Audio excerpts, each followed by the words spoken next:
Mm-hmm. Oh boy. We're live. I was eating my lunch. So there's an open session for Global 10 Regents Review Q&A for students at Victor High School. And you're more than welcome to join us. It will be open until 2 or 2:30, depending on attenders. Right now we have nobody in the room, so that's okay. Hey, we got somebody in the room.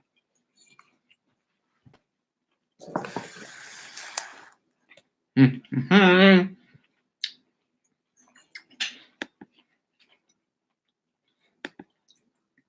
There are a few other live streams happening today across the Victor High School social studies department, or at least a couple people are trying one. I'll see if I can't get you guys the links so that if you want to join in, you can. Oh, here's one. So Mr. Donroe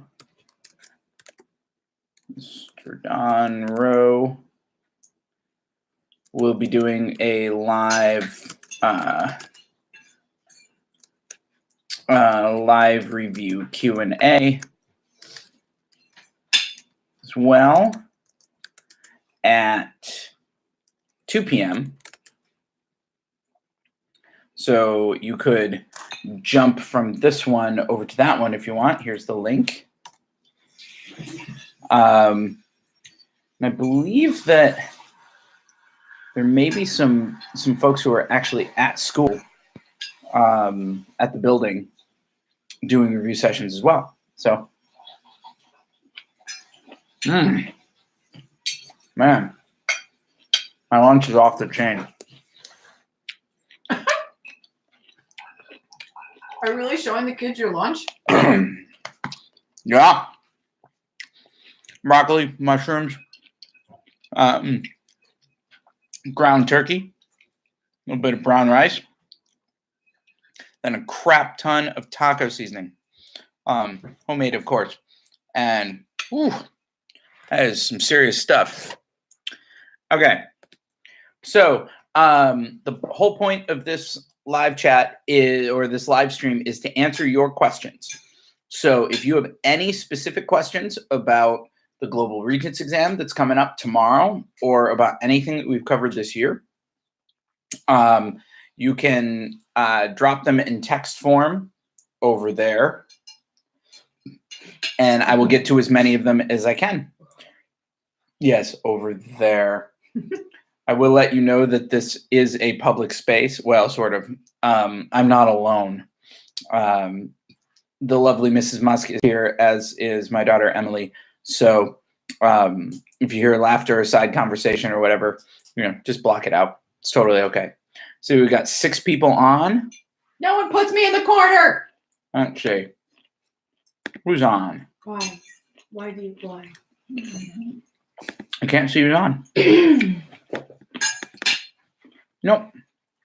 That's okay. So toss in your questions at any point. We had a good, healthy discussion yesterday. Some really good questions. Give me a place where we can start, and that's where we'll start. Maybe we'll get visited by a cat as well. I am going to occasionally eat my lunch.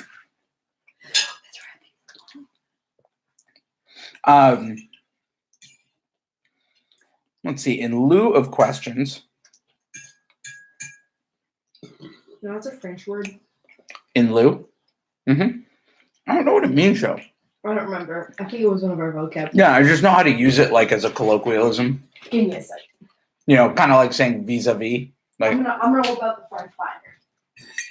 Okay, we're gonna find out what in lieu means. So in lieu of questions, something that some test taking tips, things that you should be prepared for. Tomorrow morning, you want to make sure that you bring both pencils and pens. Your multiple choice will have to be done in pencil, and your CRQs and your essays have to be done in pen. They will drag you back into school or pull you out of a class to rewrite things if they are not in pen. So bring both. Bring multiples of both so that you don't wind up being one of those kids whose pencil runs out of ink, pen runs out of ink, or pencil breaks. You don't want to be one of those kids. You also might be nice to have one or two that you could share. That's always nice. Sharing is caring. Tonight, you definitely want to make sure that you are getting a good night's sleep. Tomorrow morning, you want to make sure that you eat breakfast. Don't be late tomorrow morning. That's just a pain in the butt. Tomorrow is an A day, I believe, which means that after your Regents exam, you're going to wind up going to lunch and then your third block class and your fourth block class. So I say all of that to remind you that there is no benefit for stopping early. Early dismissal doesn't mean you get to go home. Early dismissal just means that you get to go to your second block class. So don't try and rush to get done at 10 o'clock so you can get out early. Take the time to beef up your writing, your CRQs and your essays. There is no benefit for finishing first or getting out at the early dismissal. Another thing, about CRQs. CRQs, keep your answers brief. You're only given a few lines for a reason. So keep your answers to under 3 sentences and be very careful with what information that you use. Because if one thing in your answer is wrong, we have to mark the whole thing as wrong. So if you were to give me a great answer about World War II Germany, and you're talking about Blitzkrieg and all this other stuff, and then instead of saying Hitler, you said Bismarck in your last sentence, then the whole thing would be wrong, even if everything else was right. So make sure that you are using the fewest number of sentences you can, which is called concision, and that you are not throwing in details just to fill space, because one thing wrong, everything's wrong. Hey, Lev, I see that you are here saying, there's the stream. Yes, here's the stream. And above your comment, by the way, is Mr. Donro's stream, which starts at 2 o'clock. So watch the streams. It's pretty cool. You can't cross the streams because really bad end of the world stuff happens if you cross the streams. So let's see. Other test taking tips. The test is all about skills. Well, at least it's predominantly about skills and less about rote memorization of, like word association. I say Meiji, you say modernization, like that kind of stuff. So you're going to be faced with a lot of documents, and some of them will be things that you might not have seen before. Don't freak out. Just slow down and make sure you read. Read really, really carefully. And also read things like the source line. Read if there's a little blurb about the context of the document, make sure that you read it. Additionally, annotate every document. When you come to a document, identify its context, identify its audience, identify its point of view, identify its It's author, and identify things like geographic location. If there are key terms that you need to know that are popping up in the document, or terms that you recognize, like if you're, again, going back to Bismarck, if you're reading a document that uses the phrase fire and blood in the document, fire and blood, that's freaking Game of Thrones. Blood and iron. Yeah, Otto von Bismarck said nothing about Game of Thrones, and we won't anymore either. If you're reading something and it says blood and iron, circle it, draw an arrow out to the margin, and write down military, industry, unification of Germany, Otto von Bismarck, Piccola, like everything that you can remember. Just put it in the margin, because you never know when you're going to need it. And it could be helpful on that question, could be helpful on a different question, could also be helpful when you get to your essay documents, which is cool. This is freaking awesome. I would not have guessed that Southwestern style seasoning on mushrooms would be good. It's freaking great. So this is why you come to my live chat as opposed to, other people's, because, when we were reviewing for the midterm, you learned how to make eggs in a mug. It's cool. This time you get to find out that, Southwestern seasoning on mushrooms kills. So let's see. We've got Kalini, lol. Okay. NBA. What's going to be after the multiple choice? Okay, let's start with Lev. Cool. Can you go over the multiple choice portion of the exam at the end of the green book?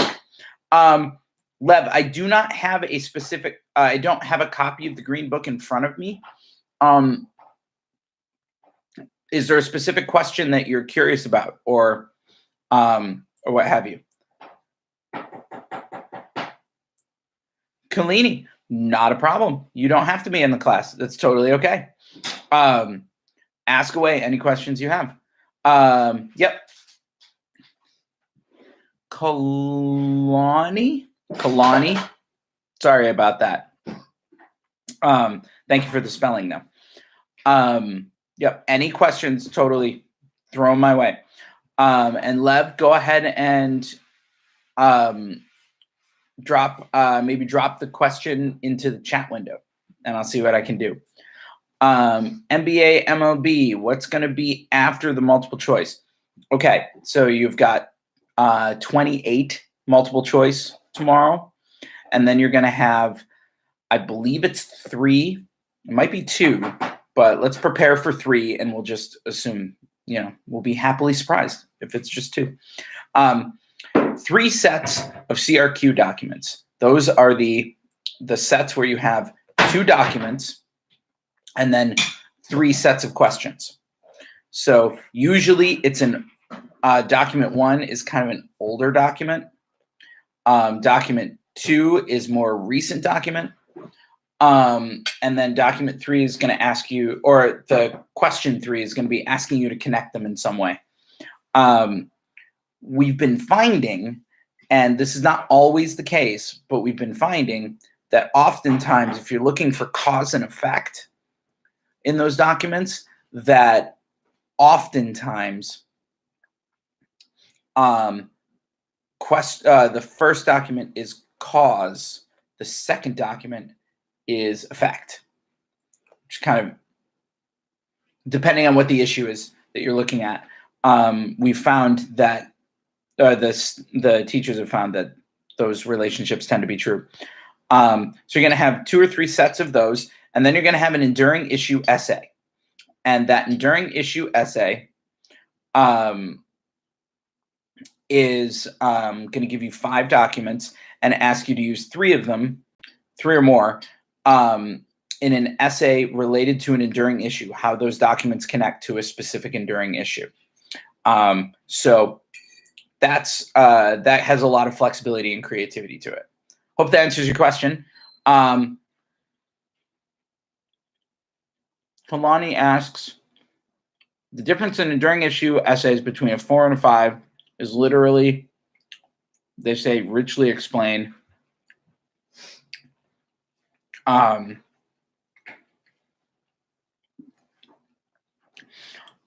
Yeah, the difference Kalani, the difference between a 4 and a 5, I haven't seen the rubric yet because we won't see it until we score it. But I believe that the difference is going to be how in depth you go in analyzing the documents and their connection to your enduring issue, as well as how well you you make connection to stuff happening today. Because one of the things in your enduring issue essay that you need to make sure to do is connect your enduring issue and the issues that are in the documents to other issues. So I believe that the difference between a 4 and a 5 is going to be essentially how well, how skillfully, how artfully do you connect those things together. Yeah, the bigger question will be, what is the difference between, say, a 2 and a 4 or a 2 and a 3? 4 and 5 is going to be largely style, I would think. Sarah Slavny, can you go over the Treaty of Nanjing? Can I? I sure can. The Treaty of Nanjing ends the Opium Wars between the British and the Chinese. This is during the period where the British are actively trying to addict the Chinese people in some quite nefarious ways to old forms of heroin. And so the Chinese declare war on the British to try and get an end to this trade. They lose miserably to the British because the British have a modern 20th century style navy, and the Chinese do not. So when the treaty is penned, the treaty is very uneven and gives a lot of favor to the British over the Chinese. With all treaties that we looked at in class, Sarah, there are 3 components. There's a money component, there's a power component, and then there's a land component. All 3 of those things are present in all the treaties we looked at.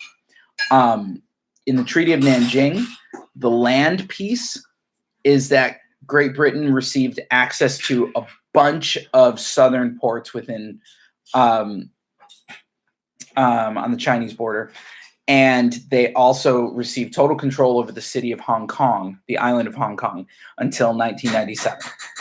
Then monetarily, the Chinese had to pay the British war debt, which is pretty common. The loser pays the winner. And then the last one is called extraterritorial rights. And that's the power piece. Extraterritorial rights basically means that if a British citizen commits a crime in China, they won't be tried. They're not legally bound to Chinese law. They're legally bound to British law. And they will be tried in a British court.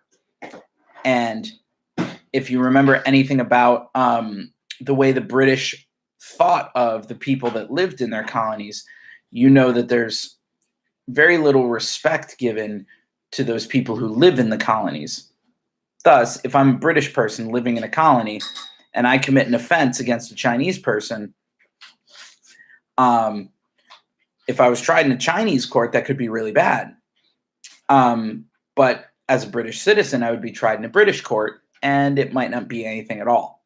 So it's an incredible amount of power. For those who are just joining, I am eating lunch. Lunch is spectacular. I encourage lunch. So, Sarah, I hope that helps you. You need the island of Hong Kong. That's really important. Paying the war debt to the British and extraterritorial rights. It also kind of pushes open the door to the rest of the Western world to really start carving up China the way they did Africa. So let's see. Nicholas Frazier, is there a specific enduring issue that can be connected to most documents for the essay? Good question. I would suggest that you focus on a few, maybe 3 or 4 that you feel comfortable with.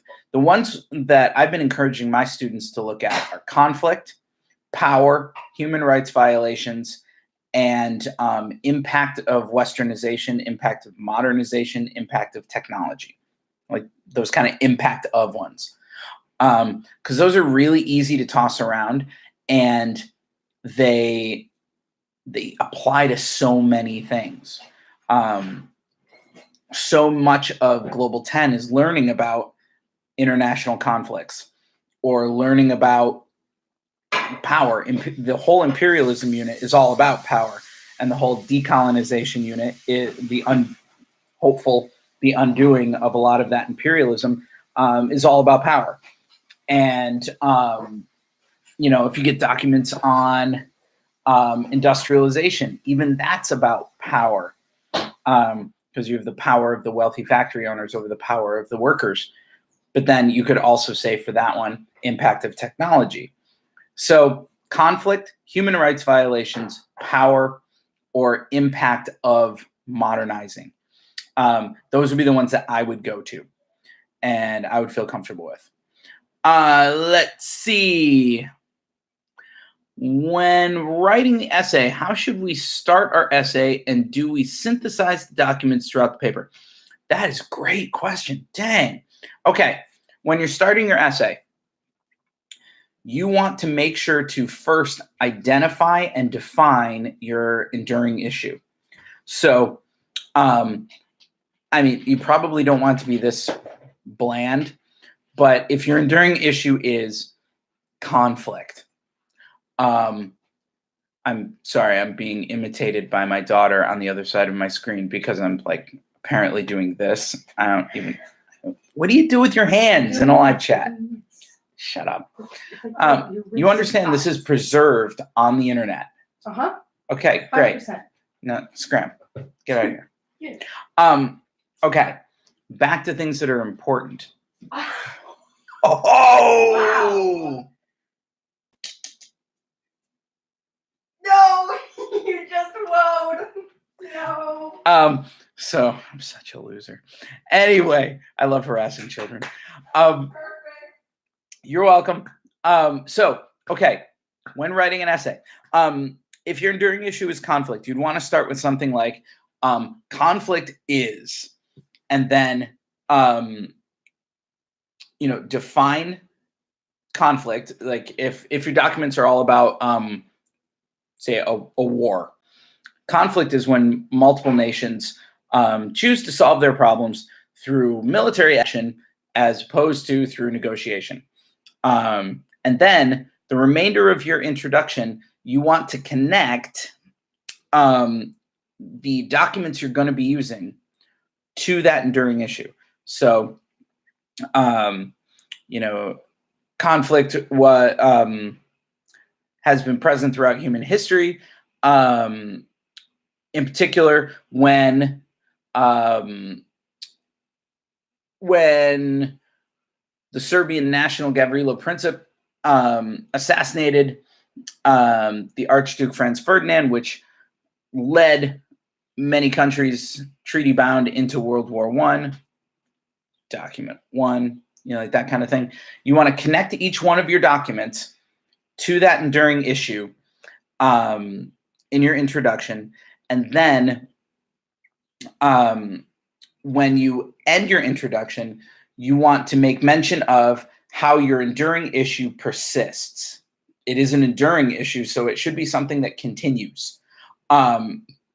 So you're going to want to make sure that you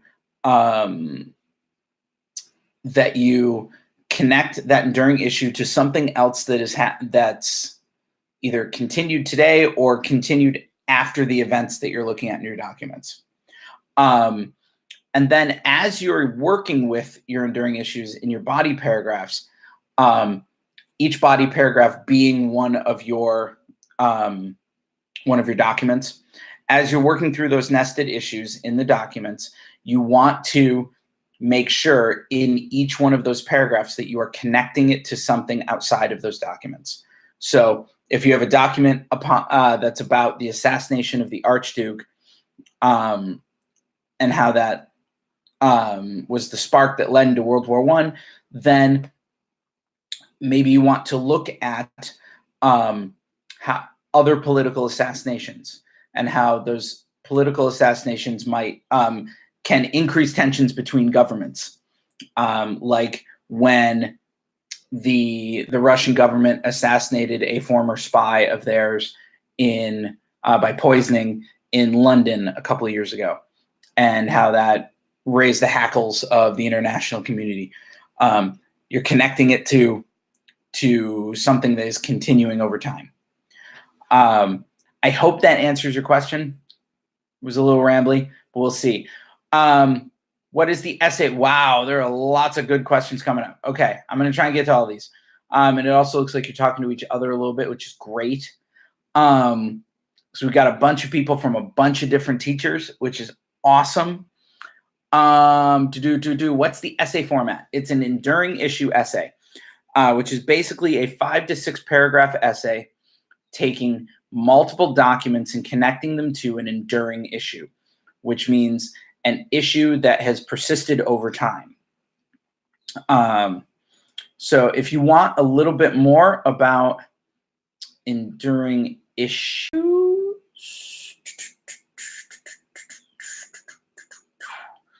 actually, here, I'm going to drop this link into the chat as well. This is my classes midterm and final exam review folder. You'll find some stuff in there as well. Midterm and final exam review folder. That might help. You should be able to access it. It's view only, but it should be. Lev says, how do you be more analytical than descriptive? Such a good question. Okay. At least the simple way to answer it is to say, are you answering the question why?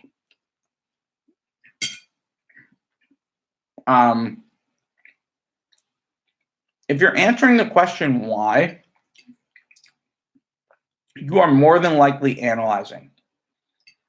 But you can also think of it like this. If you're at all into sports or watch sports, you know, it's baseball season, so I'm back to think slightly about sports. They often have two people who are talking about the game. You've got one person who's the guy who's the person who says, and here's the pitch, swing and a miss, strike 2. We've got two runners, a runner on first, a runner on second. The batter is batting 275. At that point, that person is merely describing what's happening. They're giving you the who, what, where, and when.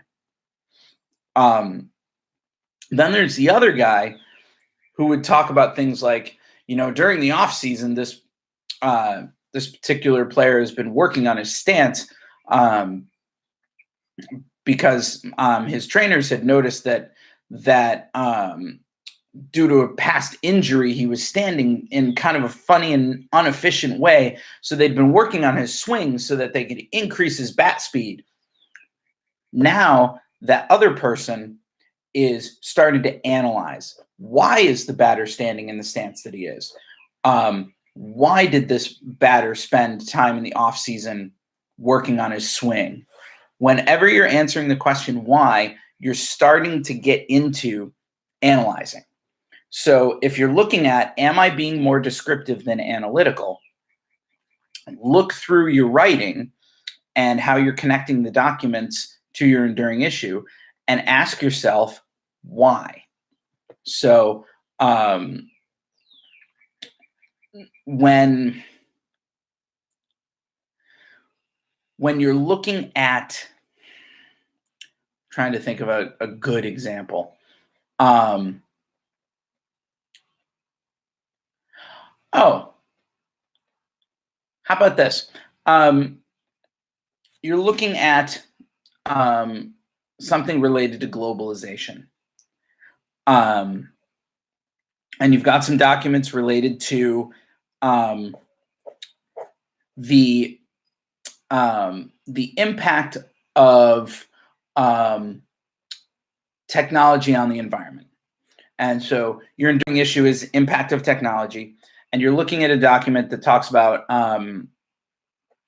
increased pollution and air quality in India, in cities. If you start, you're rattling off details about India is the largest democracy in the world. It is the second largest populated country in the world. The subcontinent of India was imperialized by the British. You're giving me who, what, where, when.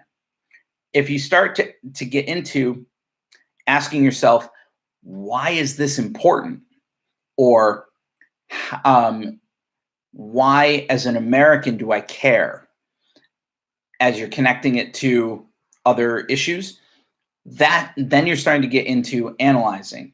This is important for an American because as we are trying to decide as a country how we handle our fossil fuel usage and our energy grid, we have to remember that India, the second most populated country in the world, is coming into their modernization and coming into being a global power.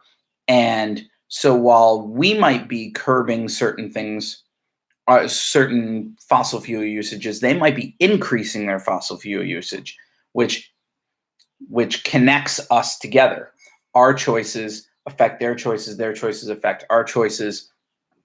And so what I'm doing is I'm answering that why is this important question. Whenever you're answering whenever you're asking and answering a why question, or in some cases a how question, you're more than likely analyzing. So again, there's no benefit to finishing early. So go back through your writing and take a look at it. Am I asking and answering questions about why? Kalani, my teacher said we should try to include all documents. Yeah. Oh, definitely.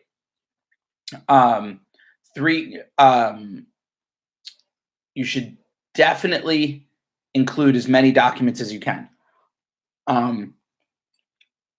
You do not have to include all 5 of them in order to get a high mark. You definitely don't. But the bar for entrance is 3. You want to use 3 or more. What's the deal with Deng Xiaoping? And then Deng Xiaoping answers with a very good answer. I guess I'm just going to let Deng Xiaoping answer that question for you because it's a good one. Peyton, can you differentiate the fronts during World War I? Western Front, Eastern Front, Southern Front. Okay.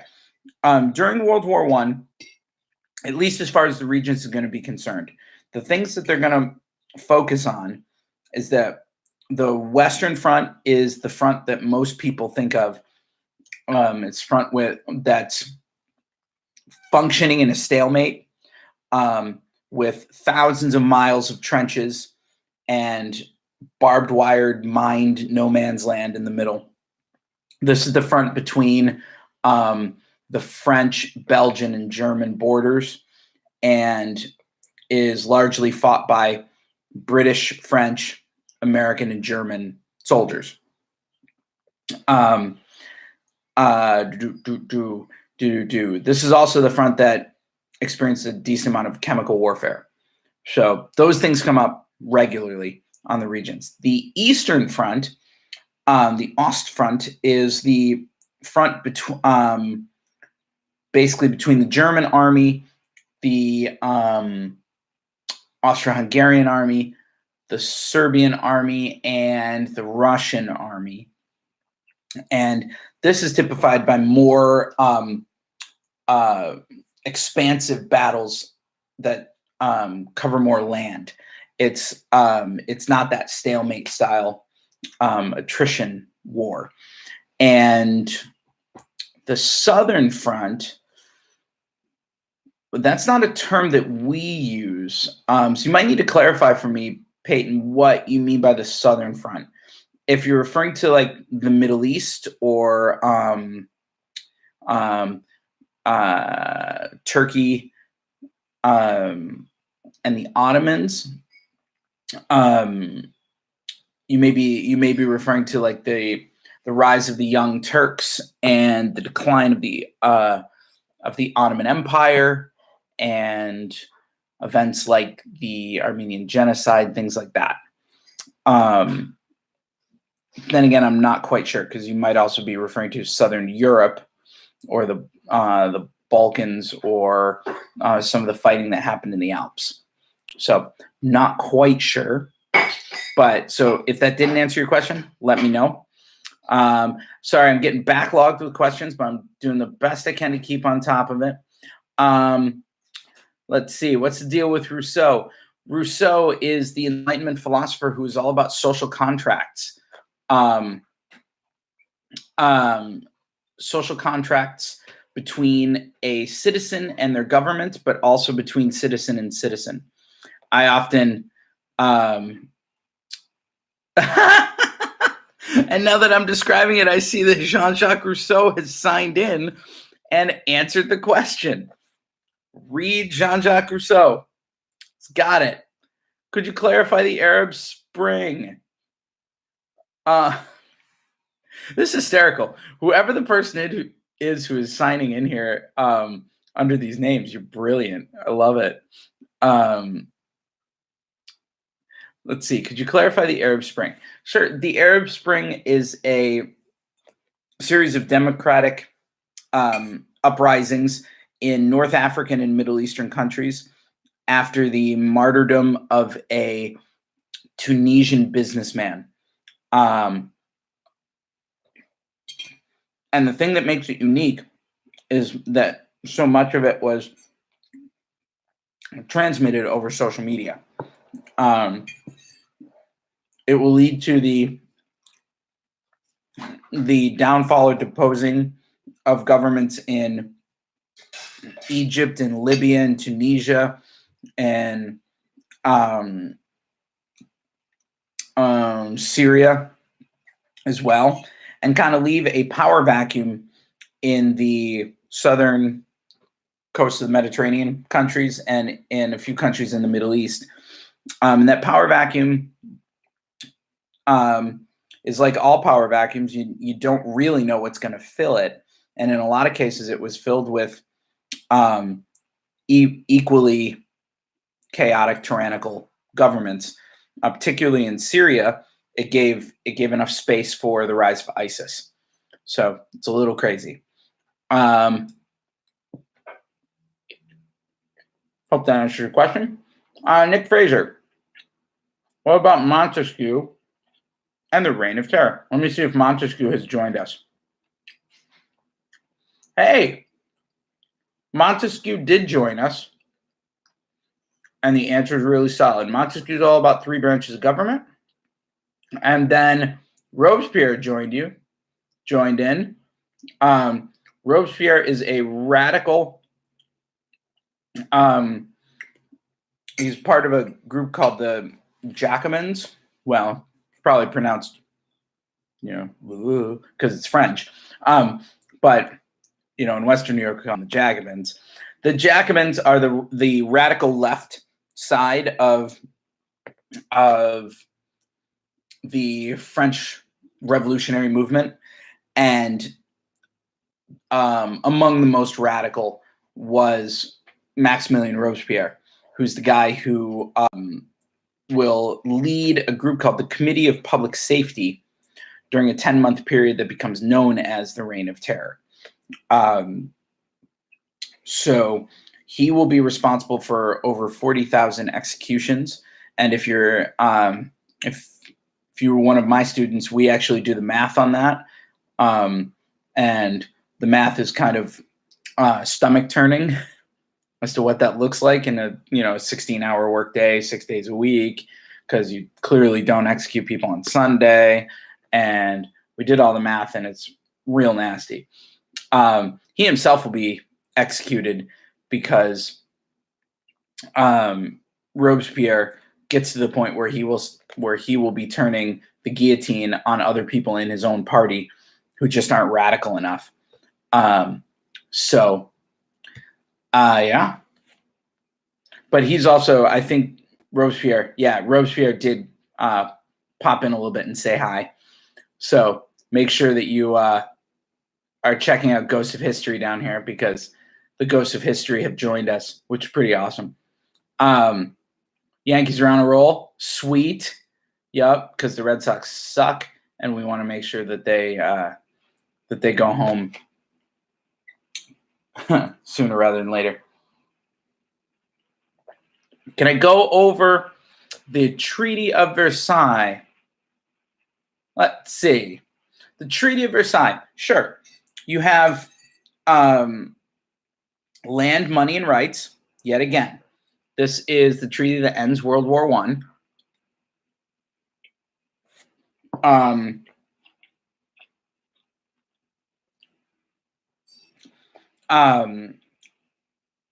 So the land piece is that Germany had to give back the territory it took from the French and the Belgians and the borderlands between it and Russia.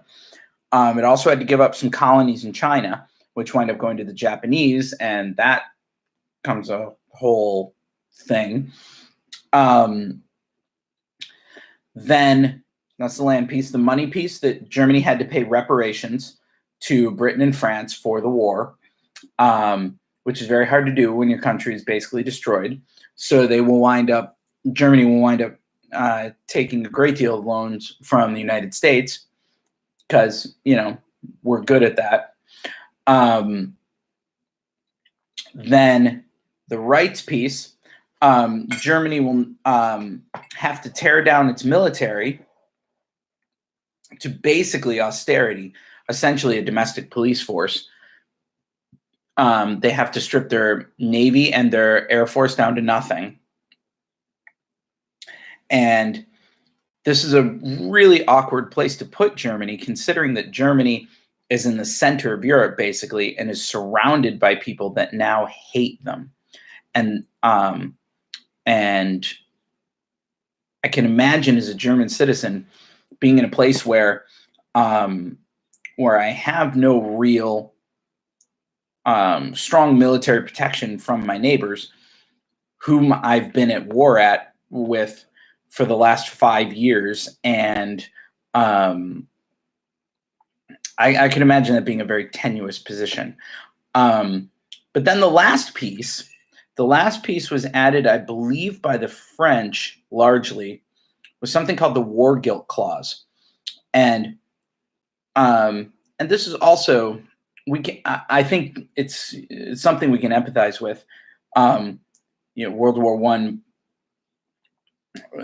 absolutely decimating most of France. And Otto von Bismarck had invaded France 40 years earlier. It's not enough for the French to say, you're going to pay war reparations, you're going to tear down your military to nothing, you're going to give up your colonies. You also, Germany, have to take the blame for the war. And that's called the War Guilt Clause. So those are the four pieces that land, Germany has to give up its colonies and its territorial claims during World War I. Money, Germany has to pay reparations to Britain and France for the war.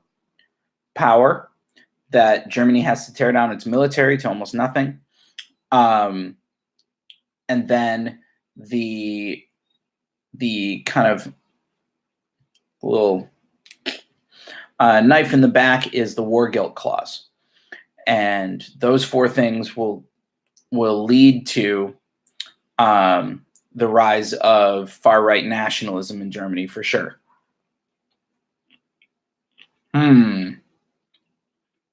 Is the Regents Eurocentric? Yeah. I mean, the whole course is Eurocentric.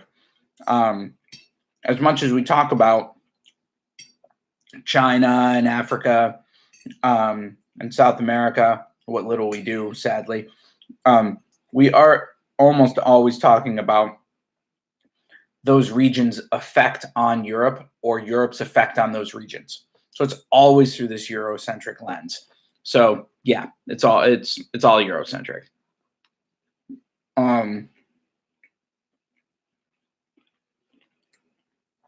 Polo just says, I have to take this tomorrow. Yeah, I'm so sorry. And then for the next 2 days, we have to read it. Yeah, it would be really awesome if we could do a course on global history, even history of the last 200 years, global history, without an exam like this at the end, so that we could go into all the nooks and crannies and places that you're super interested in. That would be fun. How is the essay graded? Is there a specific rubric? We have not seen a specific rubric yet. We've only seen a generic one. The teachers will receive the specific rubric tomorrow. It's graded on a 5-point scale like the old DBQs or thematic essays are. You want to be in a 3 to 4 range, ideally. And usually the differences between your 3s and your 4s and your 5s are that question that Lev asked earlier. How do I know if I'm being analytical or descriptive? That tends to be the big deal. How many multiple choice do I need to get right to be safe? I don't know, because it's curved. And this is also the first year that they're doing this exam, this new style. Once they get 3 or 4 years under our belts, we'll probably give you a more accurate answer. But if there are 28 multiple choice questions, boy howdy, I would want to be landing in the... God, I feel even a little sick to my stomach using a number. You're going to want to get as many as you can, right? But you definitely want to be over 23, I'm guessing. I mean, it is curved, but let's see. If I did that, yeah, 23, 22, yeah, you're probably going to want to be in that neighborhood. Oh, dropped some rice. Sorry about that. Let's see. Got some Robespierre. Got some Montesquieu. Okay. Almost caught up.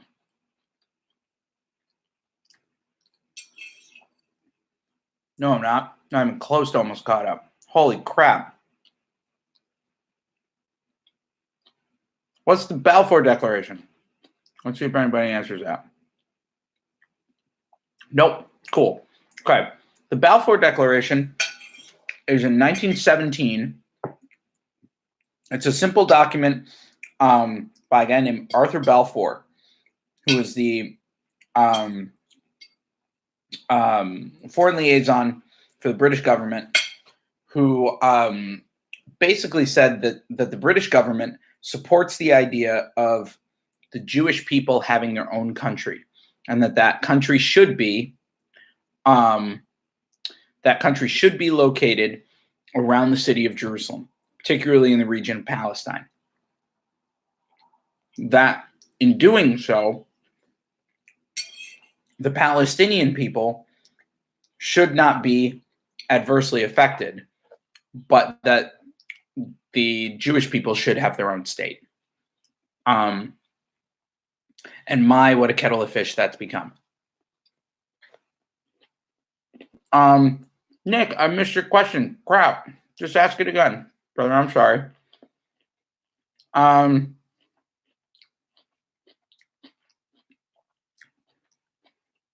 So I'm seeing a lot of Enlightenment philosophers. Ghost of History is kind of crushing those, which is awesome. I'll let Ghost of History do that. Here it is. Nick has asked the same question 3 times. Let me get to that. Let's see. NBA MLB says, what if you bring in background information but don't know how to spell a name? Get it as close as you can. But go back through your test, because chances are one of the questions or one of the documents has used that name or that place, that whatever word you're looking to spell. Go back through the test and see if you can get the spelling. It's always better if you can spell it. And boy, howdy, if it's in a document, make sure you spell it right. They already gave it to you. But beyond that, don't get hung up on it. You will not be taken off for misspellings. So you just want to make sure that we know what you're talking about. What subjects are going to be on the multiple choice? Global history. Boy, howdy. I have no idea. I mean, it's going to skew closer. More of the questions are going to be about the last 100 years. And there will be fewer questions about things like French Revolution. But beyond that, we haven't seen a percentage breakdown yet, so I don't really know. I would be more focused on imperialism to the present day. In fact, I might even say World War I to the present day. But so much of the present day is affected by imperialism that you really should know it. So, Nick, I hope that answers the question, and I hope I didn't miss the other one. Ghost of History says that will not be bothered if you misspell a name. Absolutely agree. Let's see. We've got Adam Smith and the development of laissez-faire. Adam Smith made capitalism. Yep. Laissez-faire means that the government keeps its hands to itself. The other term that comes up with Adam Smith and capitalism is the invisible hand, which you can loosely equate to supply and demand.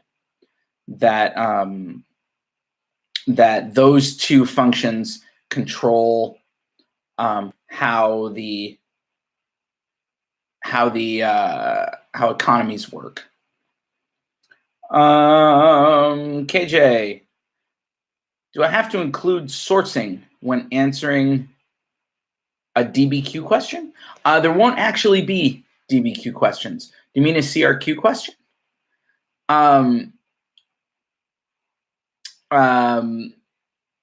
In terms of sourcing, where I think maybe where you're going is in the essay.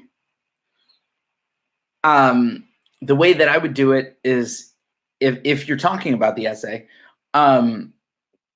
is to not worry about like parentheses, document 3, but more say, if the document is by Adam Smith, then use that in the sentence. Smith stated in his document on capitalism, and then include the piece that you want to use, as opposed to trying to use the brackets and document so-and-so. I don't know if that answers your question at all. If it doesn't, just ask, rephrase and ask again. What's the difference between nationalism, communism and fascism? Global history, Ghost of History is going to have some issues with that one. Okay, well, because she has to pose as three people.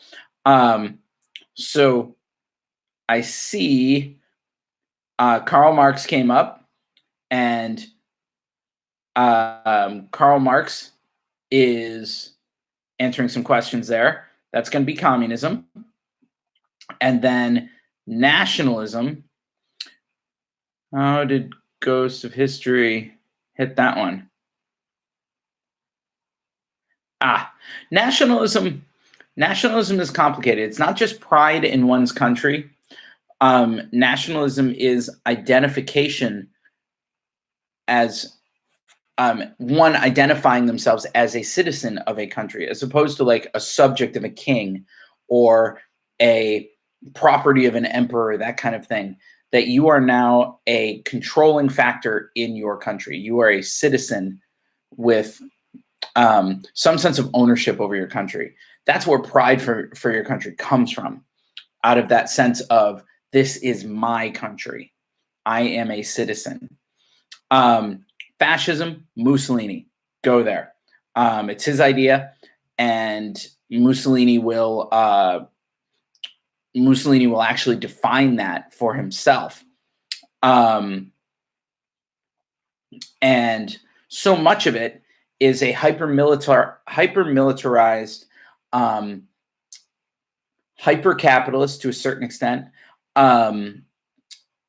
vision of a country where, in Mussolini's case, he wanted to return Italy to the glory days of Rome, where Rome was powerful and where a Roman citizen could walk from one edge of the empire to the other edge of the empire without threat of physical harm, because they wore the seal that says, I am a Roman citizen. Mussolini wanted to bring that back to Italy. And to do so, he was willing to go through some pretty drastic measures, with centralizing control, and with doing things like, imprisoning, intimidating, sometimes disappearing political adversaries, that sort of thing. So let's see. Tom says, honestly, I don't know how I got here because I don't even go to the school that I'm assuming you teach at, but can you give a general overview of the Boer War? Sure. The Boer War is a conflict between Dutch farmers and the British Army and a South African tribe called the Zulu. And they're kind of caught in the middle. It's essentially a conflict over a region of what is now South Africa, and in particular over a diamond trade. So it will be the first war-ish of the 20th century-ish, where you get a more industrialized army with rotating machine guns and those sorts of things up against a more 18th century army in the Boers, and then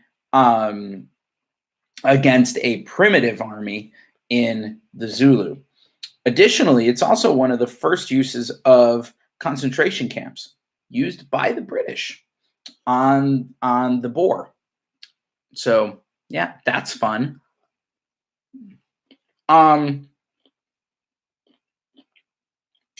Bella says, can you go over Enlightenment thinkers? Sure.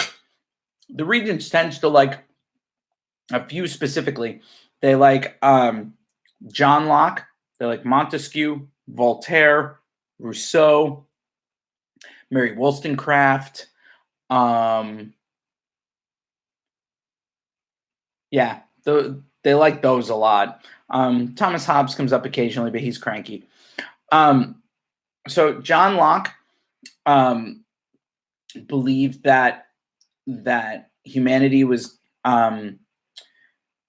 has by nature natural rights. We are born with them, and by virtue of having a pulse, we have the right to life, liberty, and property, and that those rights need never be trifled with, and that is the purpose of government. That the purpose of government is to protect those rights.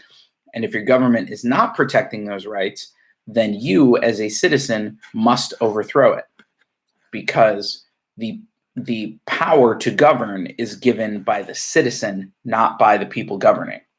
I like Locke. He's cool. Montesquieu, also really cool, says in order to prevent having like a tyrant or a king that's well, in order to not have a king, you need to take power and you need to divide it up into multiple branches. He liked 3, and our government is based on his thoughts. So we have 3, an executive, legislative, and judicial. And that these 3 branches, because they're all interested in their own power, will check the power of the other one, so that none of those specific branches ever gets more power than it should. Then Voltaire is all about your freedom of speech. Our memory clue in class for Montesquieu was 3 syllables. Montesquieu, 3 branches. With Voltaire, it's the letter V. Voltaire cares about your voice. And then Rousseau, he's the social contract guy. That we all are entirely free to do whatever we want, but because we choose to live in a society with other people, we have to actively give up some of that freedom for safety. And then Mary Wollstonecraft was all about, she's like early feminism, really early. She was all about how do these rights apply to women, because all you dudes are talking about how man has. How do these apply to women? So she's wicked cool. I hope that answers your question. And Andrew, what are you eating? You missed the early part. Yeah, there's not a whole lot left. Broccoli, mushrooms, ground turkey, taco seasoning, homemade, of course, brown rice, and happiness. It's just really good. Let's see. Can I ask you a random question? I want to know if I actually remember stuff. Sim, I have no idea if you actually remember stuff. I hope that you actually remember stuff, because that's an important one. Let's see. Oh, I know the percentage. What do you mean? Let's see.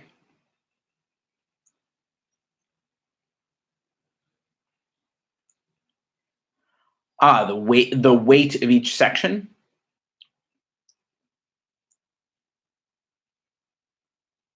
Dude, this has got wow. I am way behind you guys.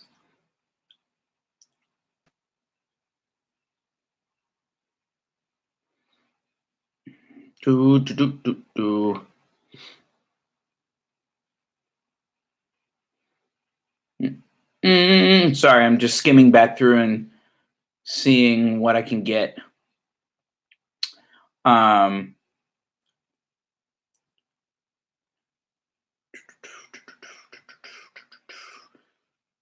Okay, so Ghosts of History is given the breakdown percentages for the exam.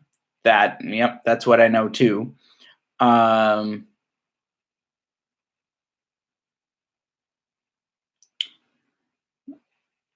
Let's see.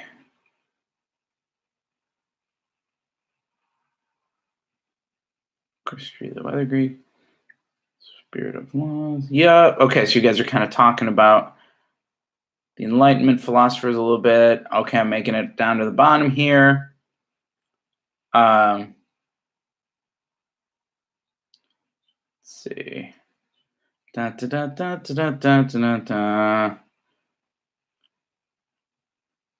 Was Simon Bolivar.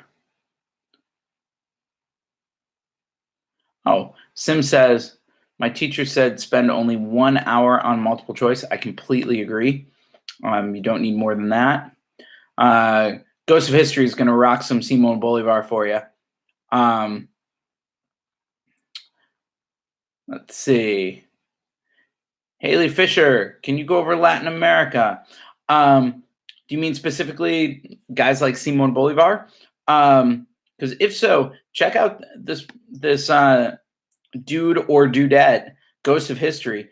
They just posted something about 2 things below your comment about Simon Bolivar. Simon Bolivar was the Spanish liberator who was part of the Creole class in the encomienda system, meaning that he was the son of Spanish-born people, but was not himself Spanish-born. He was born in the colony. And his goal was to liberate essentially the northern regions of South America from the Spanish. So he would be responsible for liberating countries like Bolivia, Venezuela, Ecuador, Colombia, and making them independent, democratic, and free. In doing so, he will also try and establish things like the country of Gran Colombia, which will be largely a failed attempt. The further he gets into his presidential leadership, too, he will begin to find himself questioning the limitations of democracy, and he will start to become slightly more authoritarian, though not nearly like a dictator. He'll just be questioning the value of democracy for folks who are somewhat uninvested. So, Haley, I hope that answers your question.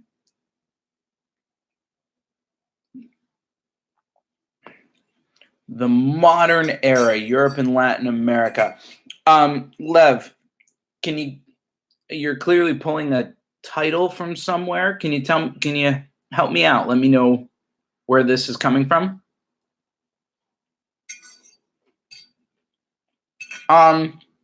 And while you're doing that, Thomas, do I expect that there will be documents on the modern age, terrorism, and post-2000? Yes, on the enduring issue, I expect to see one. There will be at least one that is a more modern document. And it will be something that you're going to connect to your enduring issue. Then again, you don't have to use all the documents. So if you choose to avoid it, you can. But yeah, I would be expecting something. And I believe I'm caught up. What are the historical circumstances that led to the Sepoy Mutiny? Historical circumstances would be things like British imperialism, that the British used a domestic police force to police British law in India, the establishment of the Sepoy, and then that the British chose to begin making ammunition packets that were glued together with animal fats and issuing them to the Sepoy. The Sepoy will not use those packets because they violate cultural and religious standards. And this is in large part what pushed the Sepoy over the edge into full-on rebellion.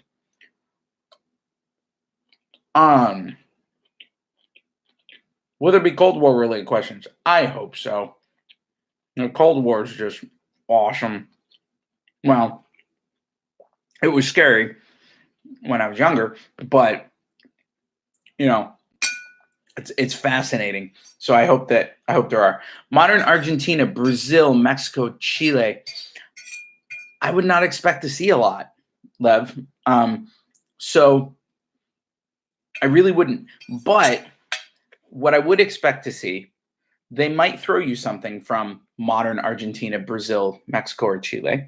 But it's going to be the same issues that other countries who were former colonies in the 1800s are now dealing with. Things like modernizing economies, harnessing natural resources. In South America, they're dealing with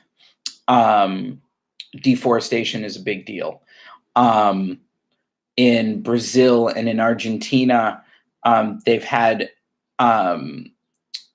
economic issues where they've either changed over their economy. In Brazil, they created a whole new currency about 20 years ago. So there's some of those issues. Some unstable elections, issues between authoritarian governments and representative governments. That's a common theme right now across the globe. So regardless of whether it's in South America or elsewhere, those issues are going to apply. I don't expect to see a lot from Argentina, Brazil, Mexico, Chile. Let's see.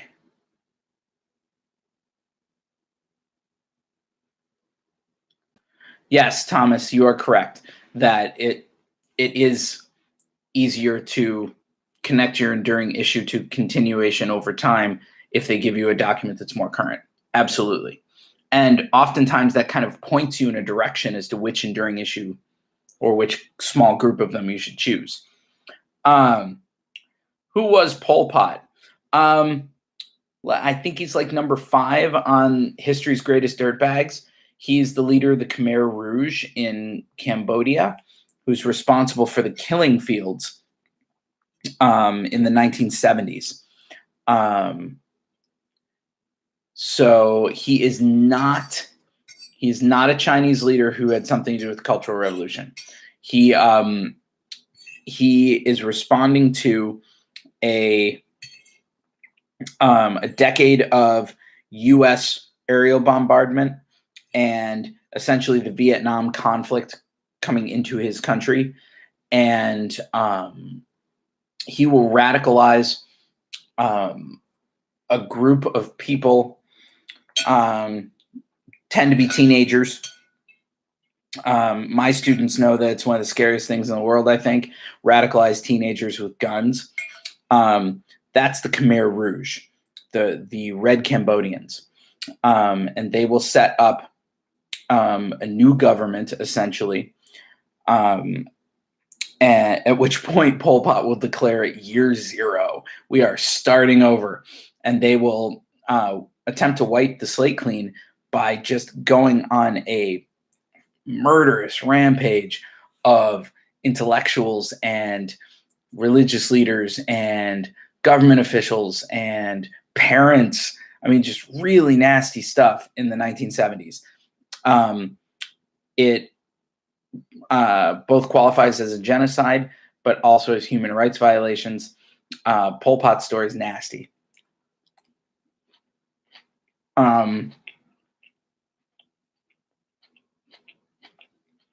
Oh boy. So I'm good to go for another about 9 minutes or so. Then I would encourage you to jump over to Mr. Donroe's feed if you need to, if you feel like you want to keep going. The link for that is the first thing in the chat, by the way. Let's see. So Mao Zedong, yes, Mao Zedong was connected with the Cultural Revolution. Some good work. Key events in the Cold War. You want to have things like the Berlin blockade, the Berlin airlift, the Yalta and Potsdam conferences. Even, I mean, they're at the end of World War II, but they count. All the way through things like the Korean conflict, the Vietnamese conflict, the Cuban Missile Crisis, the Bay of Pigs in the early 60s,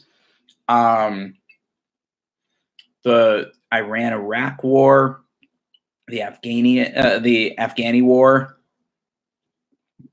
Then you also can get into things like science and tech, so like the space race, the arms race. Those are all key things. But JC, if you want, go into my student resources folder. You'll, which is also linked in this chat. Under the final exam review folder, you'll see a folder that says one pagers. You'll find essentially a summary of the Cold War in one page, and that's probably going to answer your question best. What is a sphere of influence in China? A sphere of influence in China is essentially when an outside government has control over trade with China in a specific region. So they haven't colonized it, but they kind of own it economically.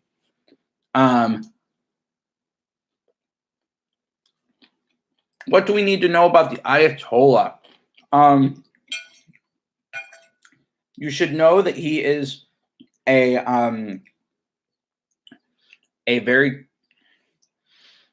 I don't want to say traditional as in like common. He's a Shiite Muslim cleric who wanted to return Iran to very traditional values, very theocratic values. And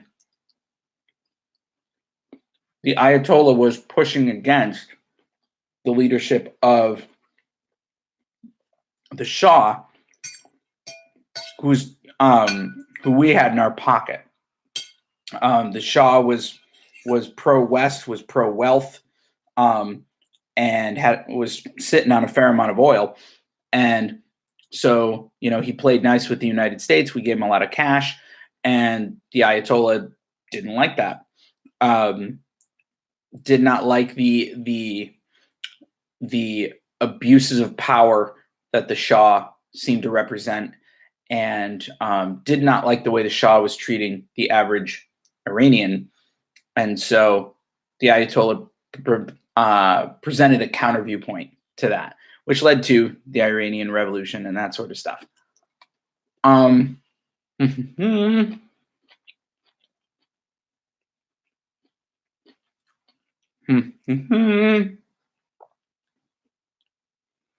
Let's see. Whoa. It all just jumped around. Dang. Okay. Nick says, always associate Pol Pot with genocide. Totally. What was the primary reason for the British importation of opium in China? The British tried to trade traditionally in China, but the Chinese saw no real economic value in British goods, the stuff that they had to trade. So the British had to find a secondary way to get into China economically. Thus essentially smuggling of drugs into China.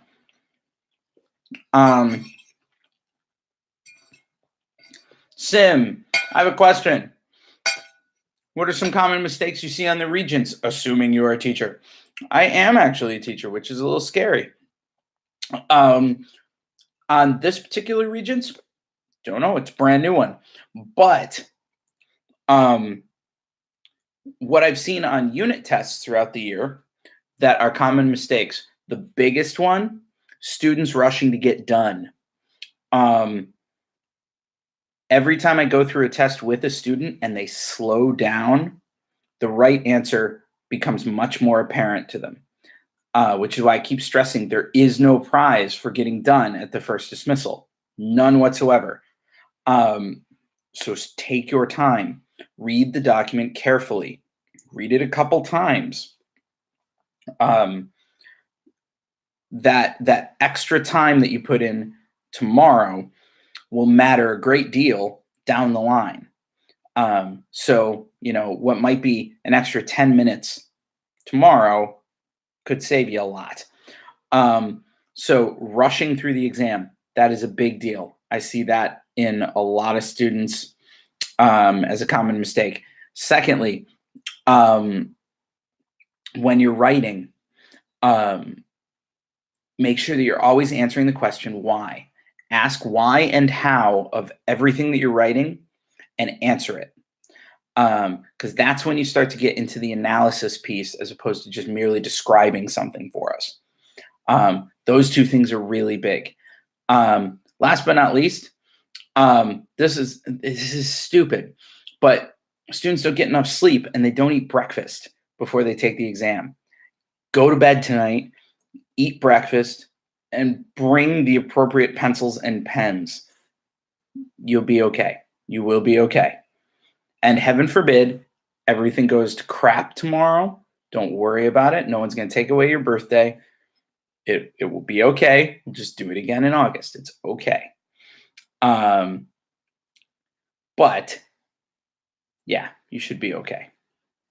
Let's see. What time periods are most tested? 20th century. Yep, 1900 to the present day. Let's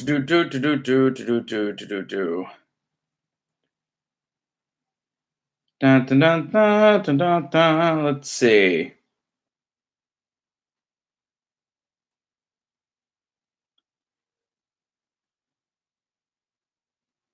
Holy crap.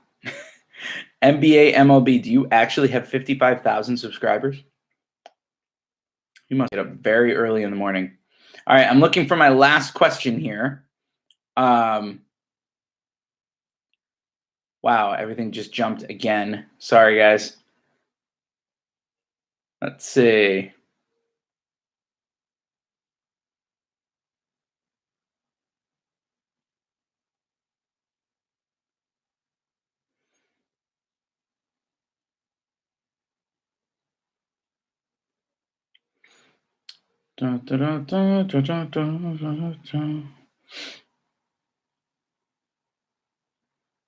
I'm not any other questions.